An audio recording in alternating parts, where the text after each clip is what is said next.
YCP అధికార ప్రతినిధి Karumuri Venkatareddy arrest అయ్యారు. హైదరాబాద్ కుకట్పల్లిలో ఏపీ పోలీసులు అదుపులోకి తీసుకున్నారు. కుకట్పల్లి నుంచి విజయవాడకు తరలించారు. ప్రభుత్వాన్ని ప్రశ్నిస్తున్నందుకే అరెస్ట్ చేశారని వెంకటరెడ్డి భార్య ఆరోపిస్తున్నారు. నోటీసులు కూడా ఇవ్వకుండా దౌర్జన్యంగా అరెస్ట్ చేశారని ఆవేదన వ్యక్తం చేశారు.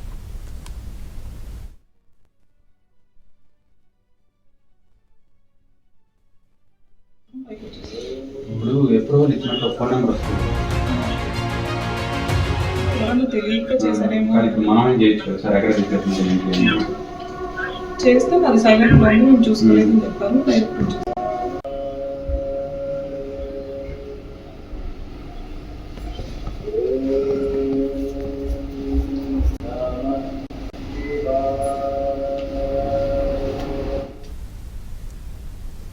వైసీపీ అధికార ప్రతినిధి కారుమూరి వెంకటరెడ్డి అరెస్టుకు సంబంధించిన పూర్తి సమాచారం మా ప్రతినిధి ప్రసాద్ అందిస్తారు.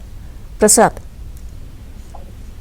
లక్ష్మీదుర్గ వైసీపీ పార్టీ అధికార ప్రతినిధిగా మీడియాలో తరచూ కూడా ప్రభుత్వంపై విమర్శలు చేస్తూ అనవసర వ్యాఖ్యలు చేస్తున్న వెంకటరెడ్డిని ఈ రోజు హైదరాబాద్ లో పోలీసులు అరెస్ట్ చేశారు.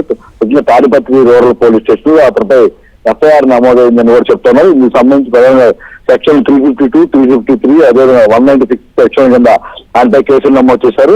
ఇటీవల కాలంలో టీటీడీ విజిలెన్స్ మాజీ అధికారి సిఏ సతీష్ అనుమానాస్పద మృతిపై ఆశాతం చర్చనీయాంశంగా మారింది. దీనికి సంబంధించి ఆ ప్రభుత్వమే అతన్ని ఉద్దేశపూర్వకంగా చంపిందంటూ కూడా వ్యాఖ్యలు చేయడంతో పాటు ప్రభుత్వంపై నిందల మోపే విధంగా కుట్రపూరితంగా వ్యవహరించారంటూ వెంకటరెడ్డిపై కేసులు నమోదాయి.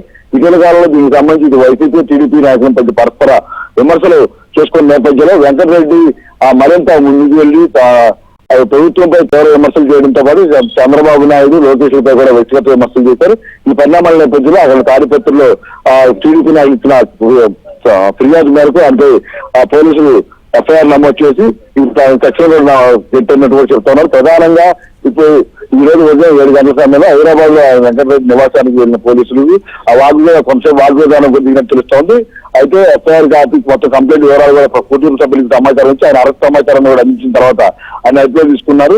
అయితే దీనికి సంబంధించి వారి ఇంట్లో కుటుంబ సభ్యులు మాత్రం ఆ పోలీసుల తీరుపై కూడా ఆక్షేపణ వ్యక్తం చేస్తూ మీడియాకు కూడా వివరణ ఇచ్చారు. అయితే ప్రధానంగా వెంకటరెడ్డికి సంబంధించి ఇటీవల కాలంలో చూస్తాను తరచూ కూడా ఆయన వైసీపీ అధికార పార్టీ ప్రతినిధిగా ప్రభుత్వం తీరుపై ఎండగట్టవచ్చు కానీ వ్యక్తిగతంగా దూషించడం ప్రతి సందర్భంలోనూ ఇష్టానుసారంగా మాట్లాడడంతో పాటు చివరికి దర్యాప్తు అధికారులపై కూడా వ్యక్తిగతంగా దూషించడంతో పాటు వారికి రాజకీయాలు ఆపాదించే విధంగా ఆయన తరచూ వ్యాఖ్యలు చేస్తున్న సందర్భాలు చూస్తున్నాం.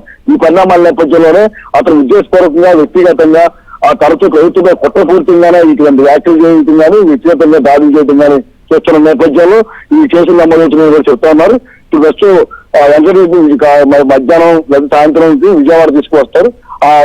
ప్రత్యేకంగా దీనికి సంబంధించి ఇక్కడ కూడా విచారణ చేసిన తర్వాత కోర్టులో ప్రవేశపెట్టే అవకాశం ఉంది. ఇక్కడ నుంచి తాడిపత్రి పోలీస్ స్టేషన్ ఎఫ్ఐఆర్ నమోదైన నేపథ్యంలో అక్కడ తీసుకెళ్లి కోర్టులో ప్రవేశపెడతారు. అక్కడ రిమాండింగ్ ఇస్తారు. లేకపోతే న్యాయ స్థానంలో ఎటువంటి తీర్పు ఉంటుందని ఆయన తెలిపేది సాయంత్రానికి స్పష్టత వచ్చే అవకాశం ఉంది. Lakshmi Durga. Okay Prasad, thank you. మధ్యలో 4 పోలీసులు ఇంటికి రావడం జరిగింది. అయితే కింద నుంచి అప్రూవల్ అడిగితే మాకు తెలియని పర్సన్స్ కాబట్టి అది అప్రూవల్ రిజెక్ట్ చేశాము. తర్వాత డైరెక్ట్ సెక్యూరిటీని తీసుకుని 4 పోలీసులు ఇంటికి వచ్చేసి కూర్చున్నారు. తర్వాత మేము మీ మీద కేసు కంప్లైంట్ వచ్చింది, సో కంప్లైంట్కి మీకు ఇన్ఫార్మ్ చేయడానికి వచ్చామని చెప్పేసి మొదట చెప్పడం జరిగింది. చెప్పిన తర్వాత రిటర్న్ గా స్టేట్మెంట్ వివరణ అంతా తీసుకున్నారు. మీరు ఎక్స్లో పోస్ట్ చేశారు కదా ఒక సిఐ గురించి, అందుకని చెప్పేసి మీ మీద కంప్లైంట్ వచ్చిందని చెప్పారు. తర్వాత నోటీసులు ఇవ్వడానికి వచ్చామన్నారు. నోటీసులు ఇవ్వడానికి వచ్చామని చెప్పిన తర్వాత నాకైతే నోటీసులు చూపించలేదు అండ్ మోరోవర్ మా హస్బెండ్కి కూడా నోటీసులు చూపించలేదు. అది హార్డ్ కాపీ చూపించలేదు, అలాగే డిజిటల్ కాపీ కానీ ఏది చూపించలేదు. చూపించకుండా వివరణ తీసుకుంటున్నామని చెప్పి స్టేట్మెంట్ రాయించుకొని సంతకం కూడా పెట్టించుకున్నారు. మళ్ళా తర్వాత లేదు మేము అరెస్ట్ చేయడానికే వచ్చాం, తీసుకొని వెళ్తున్నాం, విచారణ చేసిన తర్వాత ఇంటికి పంపిస్తాము అని చెప్పి మళ్ళీ నాతో చెప్పడం